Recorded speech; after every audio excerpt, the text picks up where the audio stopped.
प्रश्न है, इस प्रश्न में हमसे ये कहा गया है कि कोई भी धनात्मक पूर्णांक है, उसका जो वर्ग है वो कभी भी 3m+2 के रूप में नहीं हो सकता, बाकी कोई भी रूप संभव है। आइए देखते हैं। तो हमने मान लिया, माना a कोई धनात्मक पूर्णांक है और b भी एक पूर्णांक है जिसकी की वैल्यू जो है वो 3 के बराबर है।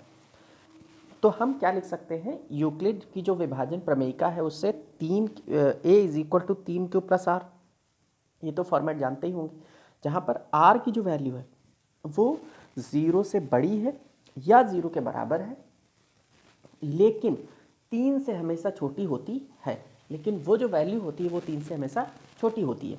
दैट इज, इसका मतलब ये हुआ कि r की जो वैल्यू है, r का जो मान है वो 0 भी हो सकता है, 1 भी हो सकता है, 2 भी हो सकता है। अब 3 से छोटा है तो उसके आगे तो जाएगा नहीं। तो पहला केस हम ले लेते हैं कि जब r बराबर है 0, r बराबर 0। अब r बराबर जो 0 है वो इसमें रखते हैं, तो a बराबर कितना हो जाएगा, 3q+r। अब r की जगह हम रख देंगे 0, है कि नहीं। तो a बराबर हो जाएगा आपका 3q। अब इसमें यह कहा गया है कि वर्ग, चलिए वर्ग कर देते हैं इसका।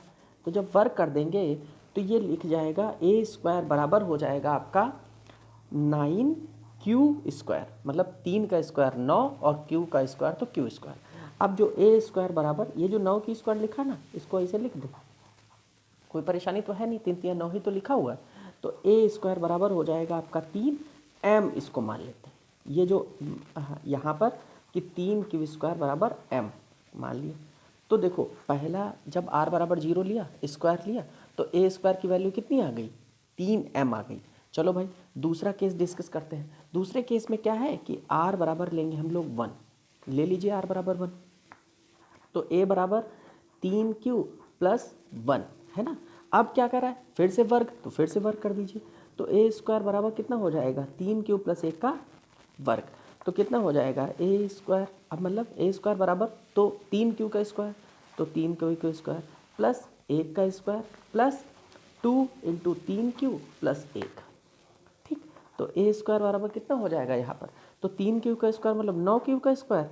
इस वाले टर्म को इधर लिख लेते हैं, तो 3 × 6q और प्लस आपका ये, तो a² बराबर, अब इनमें से तीन कॉमन ले लेते हैं, तो 3q² प्लस 2q लिखा हुआ है और प्लस 1। अब मान लीजिए, माना 3q² प्लस 2q बराबर हो जाएगा m, मान लीजिए। तो ये किसके, ये कौन सा रूप लिख गया आपका, 3m+1 का रूप लिख गया। फिर से हमने नंबर लिया, फिर से स्क्वायर किया, तो देखो 3m+1 का रूप आ गया। अच्छा अगला देखिए भाई, अगला ये कह रहा है कि r = 2 ले लो, भाई ले लिया बिल्कुल। तो a हो जाएगा आपका 3q+2। फिर से दोनों तरफ स्क्वायर कर देंगे, तो a का स्क्वायर मतलब 3q+2 का भी स्क्वायर कर देंगे, तो a² कर देंगे। तो यहाँ पर देखो 3q का स्क्वायर कर देंगे, तो 3q का स्क्वायर प्लस 2ab वाला 2 × a × b प्लस b² मतलब 2 का स्क्वायर। अब देखना a² बराबर कितना हो जाएगा, 3q का स्क्वायर मतलब 9q का स्क्वायर प्लस 3 दूना 6 दूनी 12q प्लस ये जो 2 दूनी 4 होगा ना, इस 4 को हम लिख देंगे 3 + 1। ये जो 4 लिखा है ना, ये देखो लिखा तो 4 ही है। अब देखो गेम इसमें ये है कि इन सबसे 3 कॉमन ले लीजिए, तीनों में से।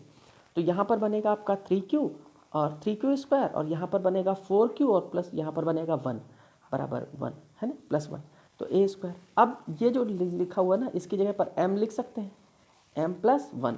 देखो है तीनों बार, एक बार आपको 3m का फॉर्मेट मिला, एक बार आपको 3m का फॉर्मेट मिला, फिर से 3m+1 का फॉर्मेट मिला। इसका मतलब ये है कि चाहे जितनी बार आप वर्क करिए, हमेशा आपको इसी तरीके का फॉर्मेट मिलेगा, कभी भी 3m+2 का फॉर्मेट नहीं मिलेगा। और यही ये प्रश्न कहना चाहता था। ठीक है, बहुत बहुत धन्यवाद।